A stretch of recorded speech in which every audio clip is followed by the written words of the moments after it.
இயேசு கிறிஸ்துவோட ரத்தம் நம்முடைய பாவங்கள்லாம் கழுவி சுத்திகரிக்கப்படுகிறது. ஆகவே ஆலயத்தில் கூடி இருக்கிற இயேசு கிறிஸ்துவை விசுவாசத்திருக்கிற கூடுறது கூட முக்கியம் கிடையாது. யார் வேணா உள்ள கூடி வரலாம். ஆனா இயேசுவை விசுவாசிக்கிறவர்கள் எல்லாம் இயேசு விசுவாசிக்கிறவர்கள், இது வெளியில தெரியாது, உள்ள இருக்குது. நான் கடவுளை விசுவாசிக்கிறேன்னு உங்களுக்கு தெரியும் அல்லவா?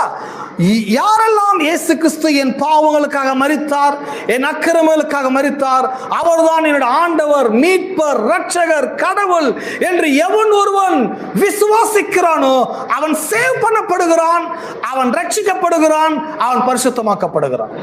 இங்க எத்தனை பேர் ஆண்டவராக இயேசு கிறிஸ்து உங்கள் பாவங்களுக்காக மரித்தார் என்று எத்தனை பேர் நம்புகிறீர்கள்? எத்தனை விசுவாசிக்கிறீர்கள்? பிலீவ் பண்ணுங்க. நீங்கள் எல்லாரும் அழைக்கப்பட்டவர்கள் மாத்திரமல்ல, நீங்கள் எல்லாரும் பரிசுத்தம் உள்ளவர்களாக இருக்கிறீங்க. நீ பரிசுத்தவான்